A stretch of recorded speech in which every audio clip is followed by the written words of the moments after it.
Hello guys, welcome back again. हमने syllabus explain कर दिया था। अब हम थोड़ा सा टॉपिक यहाँ पे देखेंगे ACF एग्ज़ाम में, जो कि इंग्लिश वाला पार्ट है। उसमें इडियम्स फ्रेजेस हैं, वो भी एक टॉपिक है।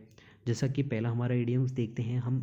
कुछ न कुछ जो main important idioms and phrases हैं उनकी यहाँ पे चर्चा करेंगे।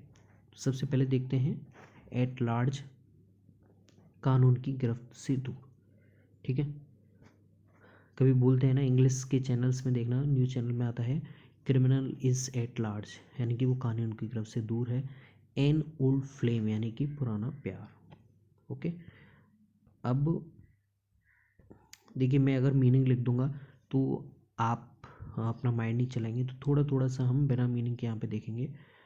एन आई वॉश, कहते हैं ना ब्रेन वॉश, उसी तरह से यहाँ पे आई वॉश कर दिया है। ब्रेन वॉश किसी के दिमाग में उसके विचारों को नहीं रख के खुद के विचारों को रखना। एन आई वॉश यानी कि आंखों से रिलेटेड, इसे बोलते हैं हम दिखावा करना। ठीक है, बैड एग क्या होता है, ये भी मेन इंपॉर्टेंट है। इसमें देखते हैं बैड एग यानी कि अवांछनीय व्यक्ति, जिस व्यक्ति की जरूरत नहीं होती है उसे बोलते हैं हम अवांछनीय व्यक्ति। ठीक है, बैंडी वर्ड्स यानी कि जुबान लड़ाना। वर्ड्स यानी कि पता ही है आपको, बैंडी वर्ड्स यानी कि जो कि अवांछनीय शब्द होते हैं उन्हें बैंडी वर्ड्स बोलते हैं। अगर कोई आपसे जुबान लड़ाता है तो उसमें आप क्या इडियम्स देख सकते हैं, बैंडी वर्ड्स। एट सी, देखिए समुद्र में कोई भी ओट छोड़ नहीं होने से अगर आपको कहीं बैठा दिया जाए तो क्या आप वहाँ कैसे महसूस करोगे, खुद को उलझन में पाओगे। तो एट सी का मतलब है उलझन में। बिलो द बेल्ट, इसका होता है मतलब बुरे तरीके से प्रहार करना। ठीक है, अगर आप कोई भी लड़ाई कर रहे हैं तो वो फेयर तरीके से करें, उसमें आप बिलो द बेल्ट का यूज नहीं करें, बुरे तरीके से प्रहार नहीं करें। By and by, time go by and by, यानी कि धीरे धीरे। बाय एंड बाय यानी धीरे धीरे। ब्लू स्टॉकिंग यानी कि पढ़ी लिखी महिला, पढ़ी लिखी महिला, ब्लू स्टॉकिंग, याद रखना। Blaze the trail, blaze the trail, जैसे हमारे सिद्ध पुरुष हैं या फिर जो भी हम जिन्हें पूछते हैं वो कैसे होते हैं, पायोनियर पर्सन होते हैं, जो कि सारे कष्ट और दुखों को सहन करके आगे की तरफ चलते हैं और अपने अनुयायी, जैसे गुरु नानक हैं आपके।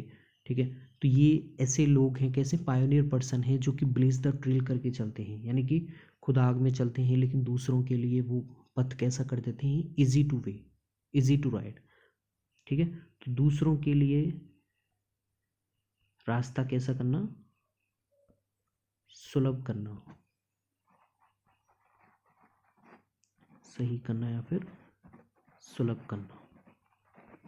ठीक है, blessing in disguise, blessing in disguise, जब भी आप इसे इसकी यूज करते देखा होगा आपने, जब भी किसी के साथ कुछ बुरा हो जाता है तब आप क्या बोलते हैं कि भगवान की बुराई में भी अच्छाई होती है। तो आपको वो बाहर से कैसा दिख रहा है, बुरा है, लेकिन वास्तविक रूप से वो कैसा है, उसके दूरगामी रिजल्ट कैसे होंगे, उसके अच्छे होंगे। तो वहाँ पे इसका यूज कर सकते हैं सीडीएम्स का, ब्लेसिंग इन डिस्गाइज। ठीक है, अब आते हैं हम अगले पे।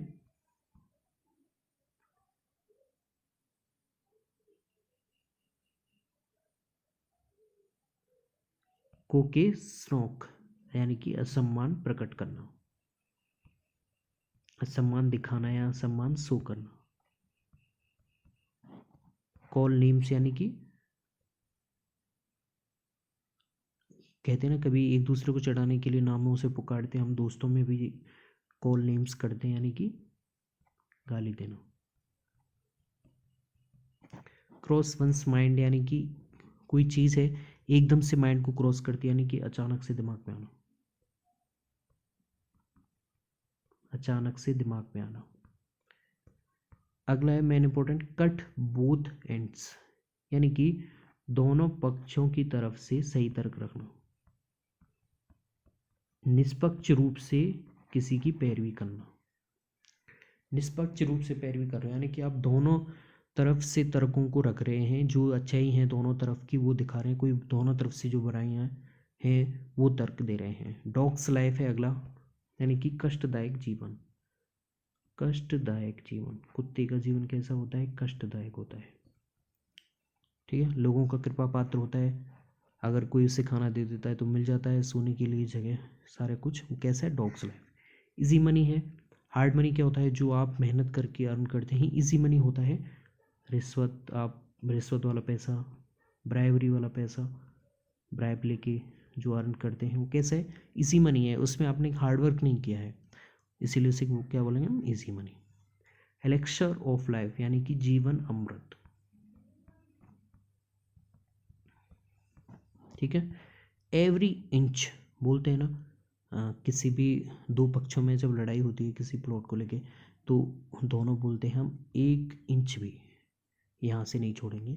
Every inch, I will take every inch. Every inch यानी कि पूर्ण तरीके से, पूर्ण रूप से। ठीक है। अब फैन द फ्लेम, जैसे यहाँ पे आग लग रही है मान लीजिए, और हाँ अब यहाँ पे आपने क्या चला दिया? फैन चला दिया। तो स्थिति पहले कैसी थी? 50% एरिया में आग आग थी, लेकिन फैन चलाने से वो क्या है? आग फैल जाएगी। तो किसी भी स्थिति को कैसा करना? एक्सक्रेट करना, उत्तेजित करना, किसी भी चीज़ को बढ़ावा देना। ठीक है। फैन द फ्लेम क्या हो गया?